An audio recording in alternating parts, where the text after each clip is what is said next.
Vedas and the followers of the Vedas. But almost nobody knows these things in the beginning. In the beginning, we're willing to accept somebody's opinion, some human being's idea of what is spiritual life. So we go around to different gurus and we take on different teachings and different practices, and nothing really changes. Why? Show bottle. Show bottle guru, show bottle teaching. The real teaching is behind what they're saying. Like, you find all these gurus, they somehow or other claim to be linked with or representing the Vedas. But actually the Vedas teach something completely different. But because they never present the Vedas, you wouldn't know. You see?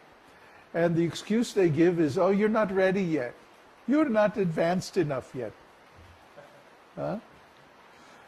And so, by not presenting the original materials on spiritual life, they cheat. Just like a show bottle. Huh? If you drink the colored water, you won't get any result. There's no medicinal value. Similarly, if you take the teachings of people who are not really connected with the Vedas, there's no real value there. It's simply another material religion. And it may give you a good feeling to belong to something. It may give you some social benefits or some temporary material benefits due to belonging to this club or religion. But it won't really help you spiritually, because authentic spiritual life is transcendental.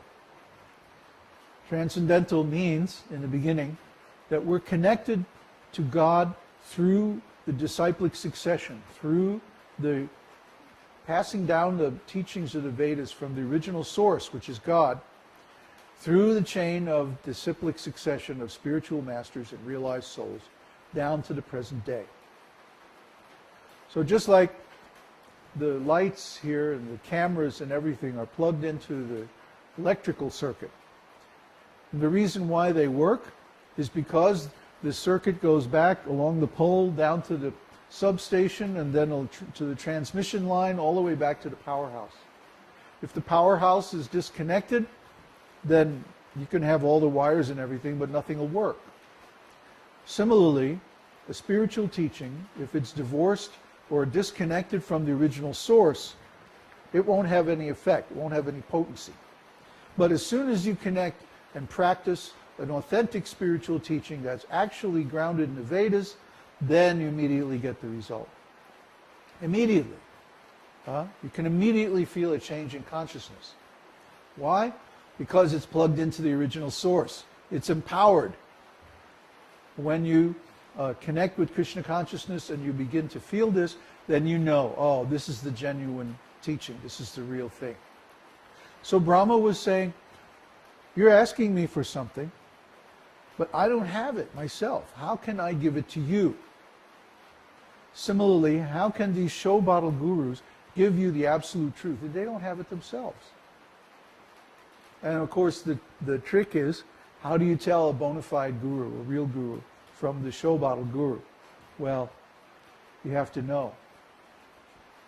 You have to be you yourself connected with the Vedas. That's why we always give the original Vedic verses and reference and a link to where you can read the context and get the complete meaning from the original text. See, we don't cut you off from the original. We don't claim to represent the original, but actually keep it away from you. We give you the original text, unedited, just plain, and then you can figure out by yourself, from reading it, what the actual meaning is. So, to go on. Hiranyakashipu then asked Lord Brahma, well, since you're in the mood for giving me a benediction, why don't you give me the benediction that I will not be killed by a human being, or a demigod, or a demon, or an animal. I won't be killed in the day, I won't be killed in the night. I won't be killed on land, water, air, or space. I won't be killed. He tried to ask all the different possibilities of how he would not be killed. And Brahma said, yeah, well, I can give you that. That's all right. Yeah, I'll give you that benediction. And then he went back to his planet. And Hiranyakashipu then felt, I'm immortal. I can do anything. I'm indestructible, undefeatable.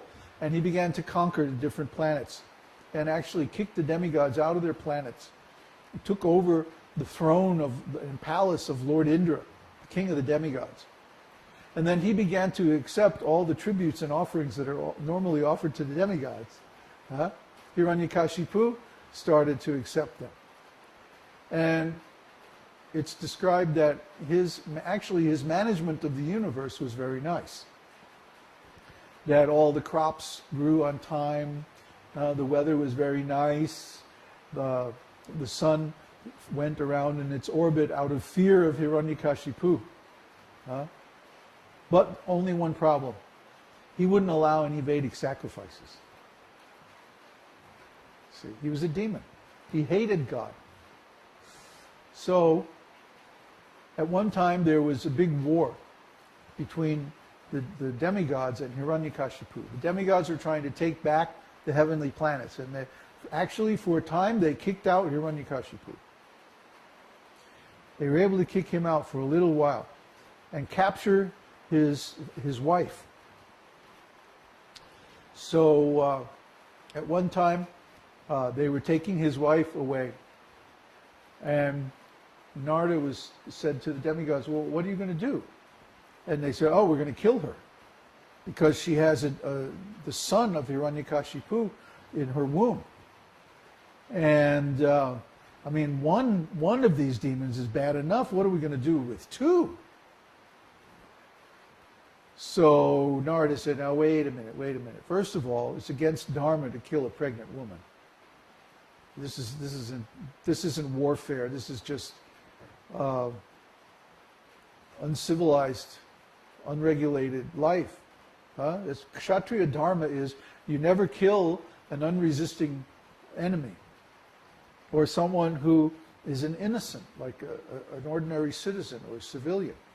You can only kill people who are willing to fight. That's Kshatriya spirit, Kshatriya Dharma. So the demigods were actually going to do something against Dharma, which is very bad. It shows how desperate they were. So Narada, he knew what was going on. He said, no, give her to me. She'll stay in my ashram. Actually, the child in her womb is a great devotee. So the woman went with Narada, and Narada took her in his ashram, and as the child was growing in her womb, he recited Śrīmad-Bhāgavatam. So the child came out as a great devotee.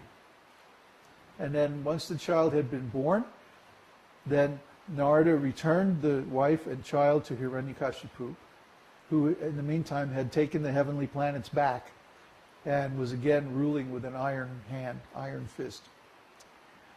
So the child grew up, and his name was Prahlad, which means pleasing. Hlada, the word hlad means pleasure. So Prahlad means one who gives pleasure. So Prahlad was growing up, and he came to the age when the children are sent to school. And Hiranyakashipu sent him to the school. And then the school masters started teaching all this demoniac knowledge of politics, material management, how to make a profit with every transaction, how to oppress enemies, and how to deal in politics and negotiations and stuff like that. And Prahlad was like, I don't want to hear this. So as soon as the schoolmasters left the children alone, Prahlad started preaching to them. And he was saying, this material knowledge is completely useless. You have to take up the devotional service of Vishnu. Then you can attain the real purpose of human life, which is self-realization. So And again, I'm going to stop the story and comment. We also have discussed quite extensively how the materialistic educational system is a complete waste of time. We're using especially the writings of John Gatto to show how the materialistic educational system is simply designed to create slaves. The demons like to have slaves, lots and lots of slaves. They'll do whatever they want them to. Of course, nowadays, they don't come right out and say, "You're our slaves," like they did back in Egypt and like that. Instead, they use money to control everybody from behind the scenes. So money, corporations, business, the way the whole world is set